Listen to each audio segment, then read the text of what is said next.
छुट्टी का समय कैसे कट जाता है पता ही नहीं चलता है। तो 5 दिन की छुट्टी काट के दोबारा मैं आगरा वापस आ गया हूँ। कुछ बच्चों के बहुत सारे क्वेरी आ रहे थे जिसमें व्हाट्सएप पे, टेलीग्राम पे, इंस्टाग्राम पे या फिर डायरेक्ट फ़ोन पे भी आ रहे थे। तो मैं सोचा कि उन क्वेरी को एक वीडियो के माध्यम से आप सभी को अच्छे से समझा दूँ, ताकि अगर और भी किसी का यही प्रॉब्लम है तो उसका सॉल्यूशन उनको बिना कहीं जाए मिल जाए। इसमें सबसे बड़ा क्वेरी ये है कि सर जो कैरेक्टर सर्टिफ़िकेट है वो मैंने ऑनलाइन करा दिया है और थाने से बनने में लंबा टाइम लग जाएगा। तो पहली बात मैं आपको बता देना चाहता हूँ कि जो थाने वाला कैरेक्टर सर्टिफिकेट यानी कि चरित्र प्रमाण पत्र होता है वो आपको अपने नौकरी में लगाने की ज़रूरत नहीं पड़ती है। ये वाला कैरेक्टर सर्टिफिकेट की ज़रूरत तब पड़ती है जब आप कोई बिजनेस कर रहे हो या फिर किसी और भी उस टाइप का काम जिससे पैसा कमाने वाली चीज़ें होती हो, तब लगता है। तो आपको अपने कन्फ्यूजन को ख़त्म कर लेना चाहिए ये जानकारी मिलने के बाद कि आपको थाने वाला कैरेक्टर सर्टिफिकेट की ज़रूरत नहीं पड़ेगी। और दूसरी बात ये कि जो कैरेक्टर सर्टिफिकेट यानी कि चरित्र प्रमाण पत्र है वो डॉक्यूमेंट वेरिफिकेशन में लगेगा ही नहीं।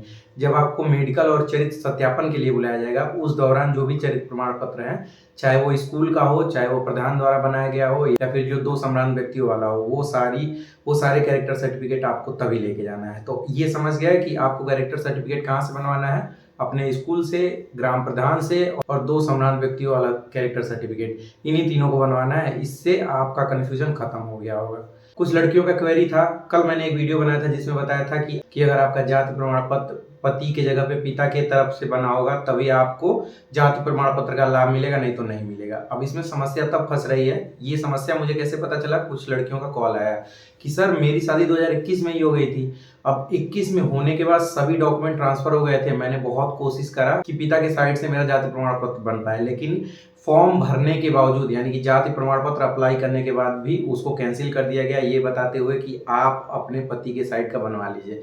तो मैं यही कहना चाहूँगा कि कुछ चीज़ों में लूप होल रहता है। जैसे आप लोगों ने वो स्क्रीनशॉट देखा होगा जो मैंने कल के वीडियो में डाला था, जिसमें नोटिफिकेशन में ही दिया था कि अगर पिता की तरफ का जाति प्रमाण पत्र नहीं रहेगा तो आरक्षण का फायदा नहीं मिलेगा। लेकिन उसमें क्लियर वे में ये नहीं दिया है कि आपकी शादी हो गई है तो पति का होना चाहिए या नहीं होना चाहिए। तो मैं आपको इसके लिए यही सजेस्ट कर सकता हूँ कि आप एफिडेविट बनवाना, जिसमें क्लियर वे में लिखवा देना कि मेरी शादी इस समय हुई थी, उसके बाद इतने दिन का टाइम हो गया जिसके कारण मेरा सभी डॉक्यूमेंट पे जो एड्रेस है वो बदल के इस जगह का हो गया। उसके बावजूद भी मैंने पिता के तरफ का जाति प्रमाण पत्र बनवाने के लिए अप्लाई किया था, लेकिन वहाँ से उसको कैंसिल करके ये रीज़न दिया गया। और जो कैंसिल वाला सर्टिफिकेट है यानी कि जो प्रिंट आउट या पीडीएफ जो भी होगा उसको प्रिंट करा के आप लेके चले जाना, तो मैक्सिमम चांसेस है कि हो भी सकता है। ठीक, तो इसका एक ही उपाय है।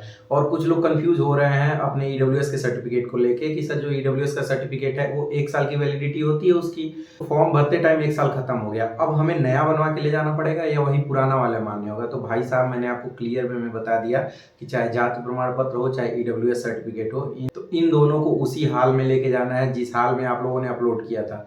आपको पता होगा कि कब का डॉक्यूमेंट माना गया था, उसी डेट का होना चाहिए। उसके बाद भले ही आप लोगों ने 10 प्रमाण पत्र बनवा लिए हों लेकिन उसका मान्य नहीं होगा। बस इतना ध्यान रखने की जरूरत है कि निवास प्रमाण पत्र अगर 3 साल से ज़्यादा पुराना है तो आपको नया बनवा के लेके जाना चाहिए, नहीं तो वहाँ अगर बाई चांस कुछ कहेंगे तो दिक्कत हो जाएगी, जैसे 2018 वाली वैकेंसी में हुआ था। एक चीज़ ध्यान रखिएगा कि आपका निवास प्रमाण पत्र अगर 3 साल से ज़्यादा पुराना है तो उसको नया बनवा के लेके जाइएगा, क्योंकि 2018 में मांग दिया था और 48 घंटे का टाइम दिया था तो थोड़ा मुश्किल हो गया था। तो पहले ही आप बनवा लीजिएगा अगर पुराना होगा तो। अब पुराना कैसे होगा, जब आप लोगों ने फॉर्म डाला था उस समय के हिसाब से देख लीजिएगा कि 3 साल से ज़्यादा तो पुराना नहीं हो रहा है, और बनवाने में कोई दिक्कत भी नहीं है। अभी भी 6-7 दिन के टाइम में आप आराम से निवास प्रमाण पत्र बनवा सकते हैं, तो इसको बनवा लीजिएगा ताकि टेंशन खत्म रहे।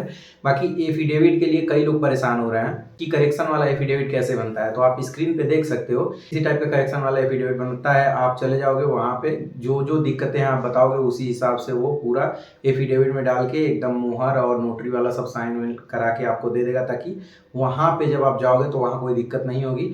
और एक चीज़ मैंने बताया कि अगर आपसे कहा जाए या फिर अगर क्वेश्चन उठाया जाएगा तभी आप उसका जवाब दीजिएगा, मतलब तभी आप एफिडेविट दीजिएगा, या नहीं पहले ही कि सर ये लीजिए एफिडेविट गलती है, मतलब पहले ही हम अपनी चोरी पकड़ा दें। नहीं, हमें अपने से कुछ भी नहीं करना है। अगर वो कहेंगे तो हम बताएंगे तब एफिडेविट देंगे कि सर ये वाली दिक्कत ऐसे ऐसे है। ठीक, और एक चीज़ और ध्यान रखिएगा कि बहुत सारे लोगों का फॉर्म भरते टाइम गलती हुआ है इस बार, मतलब ऐसी ऐसी गलती जो शायद उम्मीद भी नहीं कर सकते। जैसे मेल की जगह पे सीधे जेंडर ही बदल के फीमेल डाल दिए हैं। तो आप लोगों ने देखा होगा कि इसके पहले कभी ऐसा नहीं होता था कि ऐसे लोगों को पेपर देने का मौका मिले, लेकिन फॉर्म अलग से भरवाया गया जब पहला एग्जाम हुआ था यूपी पुलिस का।